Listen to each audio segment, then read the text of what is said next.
نحمده ونصلي على رسوله الكريم أما بعد فأعوذ بالله من الشيطان الرجيم بسم الله الرحمن الرحيم فمن يرد الله أن يهديه يشرح صدره للإسلام ومن يرد أن يضله يجعل صدره ضيقا حرجا كأنما يصعد في السماء كذلك يجعل الله الرجس على الذين لا يؤمنون۔ سو جس کو اللہ چاہتا ہے کہ ہدایت کرے تو کھول دیتا ہے اس کے سینے کو واسطے قبول کرنے اسلام کے، اور جس کو چاہتا ہے کہ گمراہ کرے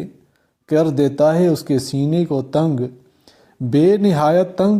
گویا وہ زور سے چڑھتا ہے آسمان پر۔ اسی طرح ڈالے گا اللہ عذاب کو ایمان نہ لانے والوں پر۔ دین میں شرح صدر اور اس کی علامات۔ اس آیت میں اللہ تعالیٰ کی طرف سے ہدایت پانے والوں اور گمراہی پر جمے رہنے والوں کے کچھ حالات اور علامات بتلائی گئی ہیں۔ ارشاد فرمایا فَمَن يُرِدِ اللَّهُ أَن يَهْدِيَهُ، یعنی جس شخص کو اللہ تعالیٰ ہدایت دینا چاہتے ہیں اس کا سینہ اسلام کے لیے کھول دیتے ہیں۔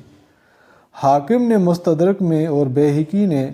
شعب الایمان میں بروایت حضرت عبداللہ بن مسعود رضی اللہ تعالیٰ عنہ نقل کیا ہے کہ یہ جب آیت نازل ہوئی تو صحابہ کرام رضوان اللہ اجمعین نے رسول اللہ صلی اللہ علیہ وآلہ وسلم سے شرح صدر یعنی سینہ اسلام کے لیے کھول دینے کی تفسیر دریافت کی۔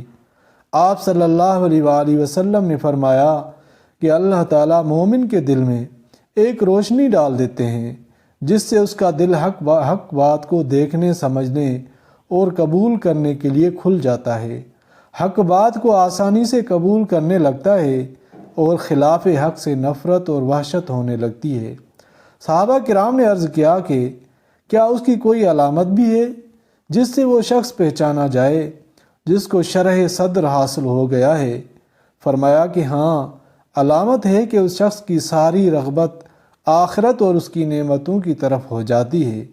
دنیا کی بیجا خواہشات اور فانی لذتوں سے گھبراتا ہے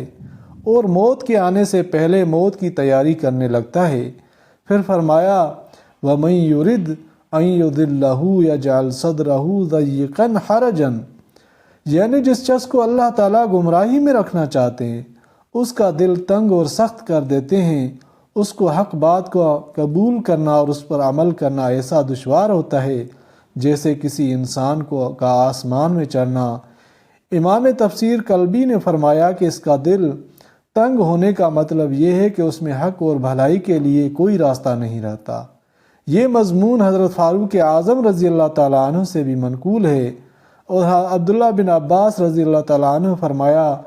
کہ جب وہ اللہ کا ذکر سنتا ہے تو اس کو وحشت ہونے لگتی ہے، اور جب کفر و شرک کی باتیں سنتا ہے تو ان میں دل لگتا ہے۔ صحابہ کرام کو دین میں شرح صدر حاصل تھا، اس لیے شکوک و شبہات بہت کم پیش آئے۔ یہی وجہ تھی کہ صحابہ کرام رضوان اللہ علیہم اجمعین، جن کو حق تعالیٰ نے اپنے رسول صلی اللہ علیہ وآلہ وسلم کی صحبت اور بلا واسطہ شاگردی کے لیے منتخب فرمایا تھا، ان کو اسلامی احکام میں شبہات اور وساوس کم سے کم پیش آئے۔ ساری عمر میں صحابہ کرام نے جو سوالات رسول کریم صلی اللہ علیہ وآلہ وسلم کے سامنے پیش کیے گئے وہ گنے چنے چند ہیں۔ وجہ یہ تھی کہ رسول کریم صلی اللہ علیہ وآلہ وسلم کے فیض صحبت سے اللہ تعالیٰ کی عظمت و محبت کا گہرا نقش ان کے دلوں میں بیٹھ گیا تھا، جس کے سبب ان کو شرح صدر کا مقام حاصل تھا۔ ان کے قلوب خود بخود حق و باطل کا معیار بن گئے تھے، حق کو آسانی کے ساتھ فوراً قبول کرتے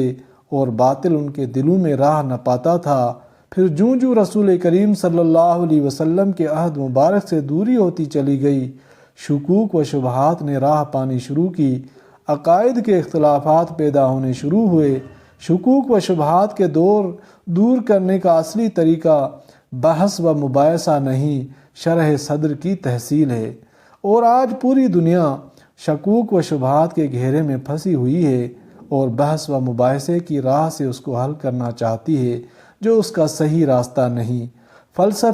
فلسفی کو بحث کے اندر خدا ملتا نہیں، ڈور کو سلجھا رہا ہے پھر سرا ملتا نہیں۔ راستہ وہی ہے جو صحابہ کرام اور اسلاف امت نے اختیار فرمایا کہ اللہ تعالیٰ کی قدرت کاملہ اور ان کے انعام کا استحضار کر کے اس کی عظمت و محبت دل میں پیدا کی جائے تو شبہات خود بخود کافور ہو جاتے ہیں۔ یہی وجہ ہے کہ خود قرآن کریم نے رسول کریم صلی اللہ علیہ وسلم کو یہ دعا مانگنے کی تلقین فرمائی ہے کہ آیت اور رب اشرح لی صدری، یعنی اے میرے رب، اے میرے پروردگار میرا سینہ کھول دے۔ آخر آیت میں فرمایا کذالک یجعل اللہ الرجس علی الذین لا یؤمنون، یعنی اسی طرح اللہ تعالیٰ ایمان نہ لانے والوں پر پھٹکار ڈال دیتا ہے اور حق بات ان کے دل میں نہیں اترتی اور ہر برائی اور بےہودگی کی طرف دوڑ دوڑ کر جاتے ہیں۔ اللہ تعالیٰ قرآن پاک کو سمجھنے اور عمل کرنے کی توفیق عطا فرمائے اور دین میں اللہ تعالیٰ سینہ کھولنے اور سمجھنے کی توفیق عطا فرمائے۔ آمین یا رب العالمین۔